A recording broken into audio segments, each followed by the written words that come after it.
Hello everyone, welcome to Soda Education. This is the video code for this video. In this video, I will discuss the JKSSB JEE previous year question of component survey. Let's start the video. In the first question कहता है कि when the tape length, कहता है जब tape की length L है और वो दो पॉइंट्स के बीच में सपोर्ट कर रही है, यानी कि इन दोनों के बीच में एक टेप है वो सपोर्ट कर रही है जिसकी लेंथ L है, ठीक है। और यहाँ पे टोटल टेप का जो वेट दिया रखा है वो W दे रखा है और साथ में इसमें जो पुल अप्लाई हो रहा है वो P है। तो कहता है कि इसमें सैग की करेक्शन क्या होगी, ठीक है। तो देखिए आपको याद होना चाहिए, जब भी सैग की करेक्शन पूछेगा तो उसका फॉर्मूला होता है आपका W² L³ अपॉन 24P², ठीक है। लेकिन जरा आप ऑप्शन में देखिए कहीं पे भी L का क्यूब नहीं है, यानी कि यहाँ पे हमें प्रॉब्लम है W के साथ, क्योंकि हमें यहाँ पे स्पेसिफाई नहीं किया है कि W किस में है।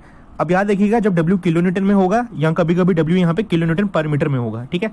जब W किलो न्यूटन पर मीटर में होगा मान लेते हैं हम उसको स्मॉल W और उसको मान लेते हैं कैपिटल W। इन दोनों में एक रिलेशन होता है, that is the capital W is equal to small W into L। ये रिलेशन आपने याद रखना है, ठीक है। तो इसी तरीके से अब आपको मैं फॉर्मुला बता चुका हूँ, मैंने आपको फॉर्मुला बताया, फॉर्मुला होता है आपका W² L³ अपॉन 24P², ठीक है।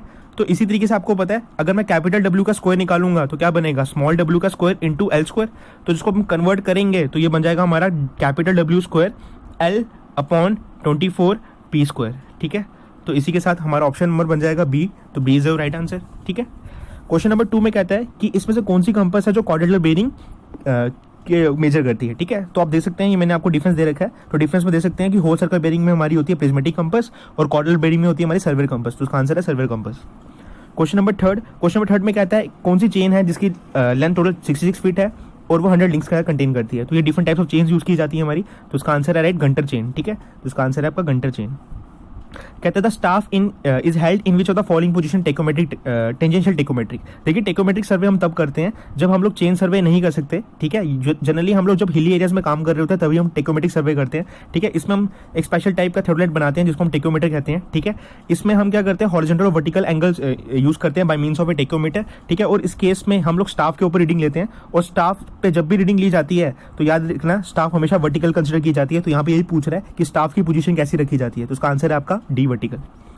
क्वेश्चन नंबर 5 में कहता है कि हमारे पास परपेंडिकुलर ऑफसेट्स लिए गए हैं 20 मीटर के बाद और ये उनकी रीडिंग्स दे रखी है ऑफसेट्स की, ठीक है। तो आपको बताना है उसके बीच में कितना एरिया इंक्लोज हो रहा है, यानी कि एरिया जो आपको फाइंड आउट करना है वो बेस लाइन, वो इरेगुलर बाउंड्री लाइन और फर्स्ट और लास्ट ऑफसेट के बीच में करना है बाय सिम्पसन रूल। कौन से रूल से करना है, सिम्पसन रूल से, ठीक है। तो देख लीजिए यहाँ पे ये डिफरेंट टाइप के ऑफसेट्स थे जो मैंने यहाँ पे कंसिडर कर लिए हैं सारे, देख सकते हैं ऑफसेट्स से, ठीक है।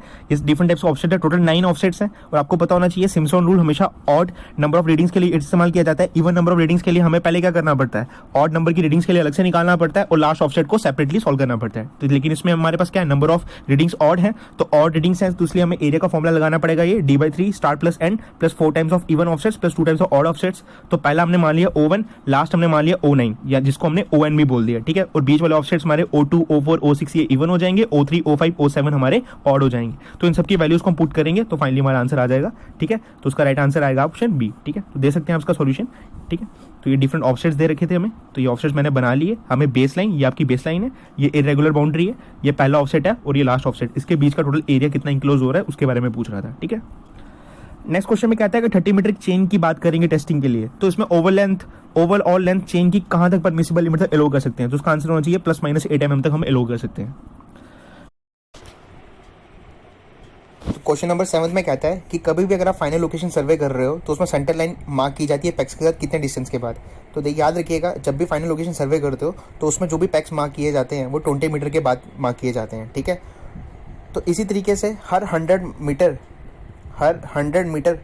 के बाद आप एक लार्ज पैक इंसर्ट करते हो, ठीक है। छोटे छोटे पैक्स 20 मीटर के बाद किए जाते हैं और 100 मीटर के बाद लार्ज पैक्स प्लेस किए जाते हैं। तो उसका आंसर है आपका ऑप्शन ए, ठीक है।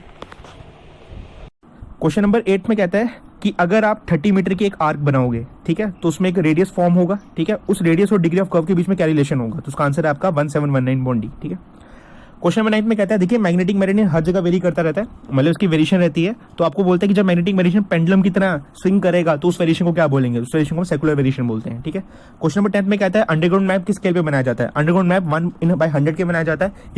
इसी स्केल पे हम लोग कैडेस्ट्रल मैप भी बनाते हैं, ठीक है। कैडेस्ट्रल मैप भी इसी सर्वे पे इसी नंबर पे बनाया जाता है, ठीक है। Thank you guys for watching this video.